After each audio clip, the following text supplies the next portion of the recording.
This is a work of fiction, written, narrated, and produced by me, Dennis Macareg. Please subscribe to my podcast and share it with friends.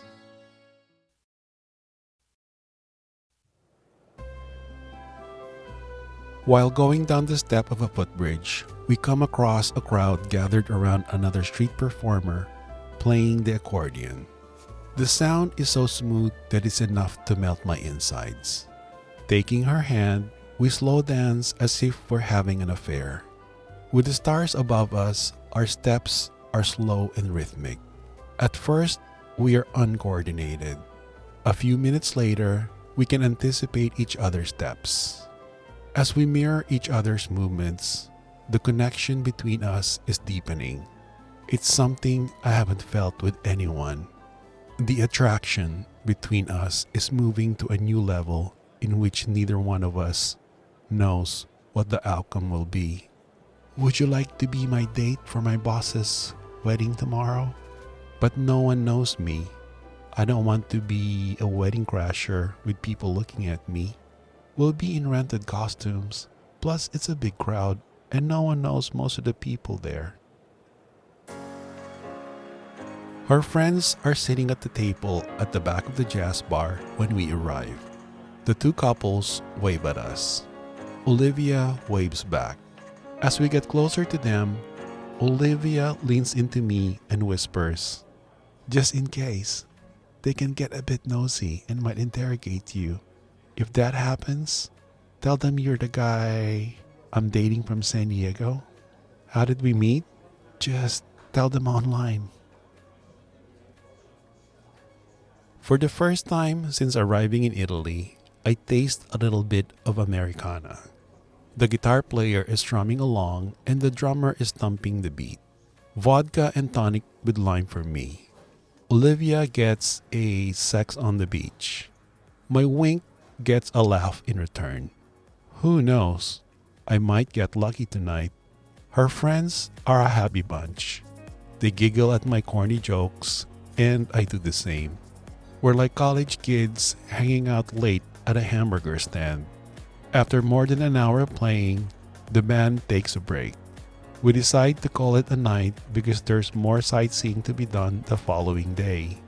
Since we all live in different districts, one of Olivia's friends suggests that we take a water taxi. I remember our gondolier's brother, Luigi, who is a driver. "You still have that business card? Call that guy," I suggest. Olivia dials his number and after ending the call, she turns to us. "We need to go to St. Mark's Square for pickup." If at least 1,000 people filled St. Mark's Square in the daytime, the place is virtually empty at night except for a few tourists taking pictures. Olivia, her four friends and I are all tipsy. When we arrive at the dock, our taxi is already waiting. As soon as we are sitting comfortably in the spacious cabin, Luigi pushes the throttle forward and we're off. The two towers, along with the Doji Palace, get smaller and smaller behind us as we pull away. If the gondola ride through the canals took our breath away earlier, seeing Venice at night from a water taxi takes us to another level of adventure. It's as if we're floating in the void of space and the lights along the waterfront are constellations guiding our way. Though we are traveling at the posted speed limits, it feels like we're zooming at warp speed. The palaces and the hotels blur in the background. The lights from the outdoor restaurants and shops are reflected on the water and stretch out as if trying to reach the other side. We cruise by visitors taking gondola rides. As we enter the lagoon, the driver increases speed. From a distance, San Giorgio Maggiore glistens like a crown jewel, its tower pointing to the quiet night sky. Luigi parallel parks the boat and drops off the other two couples. Their hotel is just a short walk away. They say goodbye and tell us they'll see us at the masquerade party, then we push off. A few minutes later, we enter a narrow canal. The moon is directly in front of us, and our driver is following it like it's the North Star. Lights from the lampposts appear on our route. Luigi throttles the engine down to idle, and we begin to slither in the dark canals like a salamander feeling its way. I can't see where we're going, but he seems to have eyes of an owl and knows exactly where he's heading. The atmosphere is eerie. It feels like a black hole is at the end of the canal and we're going to be swallowed up. The rippling water is a mirror, reflecting the light onto the shades of the buildings. All we can hear are the throttled down sound of the engine and the occasional burst of voices nearby, bouncing back and forth among the 500-year-old buildings. We follow the contour of the island, scared that everything will suddenly disappear like a bubble in the air. I reach for her hand and squeeze it. It would be quite easy to love her. We sit quietly in the back of the boat, both yearning for the night to go on endlessly. My arm around her waist pulls her closer. Her hand caresses the back of my neck. She kisses me with all the longing of a lover who's been out to sea. Her lips are the sweetest thing I ever tasted. If this is truly a dream, then I don't want to feel the dawn's early light shining in my eyes. We're interrupted by the sound of the boat's engine revving as it pulls up to the dock. Olivia's hotel is directly in front of us. We stand up and I help her off the boat. I want to say that I'll walk her to the front door. From her body language, it's obvious she wants me to come in with her. But a voice inside tells me that it would be better not to give in to an impression that all I want to do is to sleep with her. Instead, I suggest lunch tomorrow around 11. Her eyebrows lightly meet in the middle, signaling she is slightly let down by my remark. Yeah, okay. We have a big day tomorrow.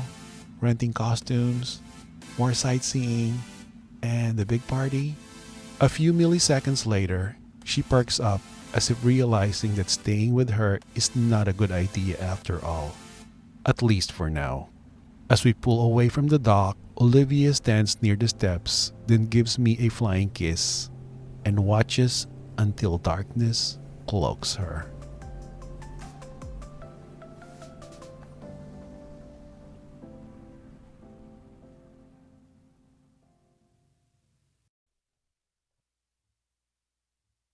Please check out my latest novel, A Whisper to the Moon, at online retailers and at bookstores where it's available.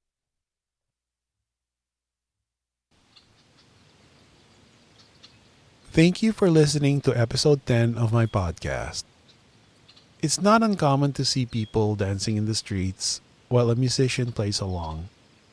There are many musicians playing outdoors, and it's really enjoyable to listen to them and to take a break from, walking and rushing from point A to point B.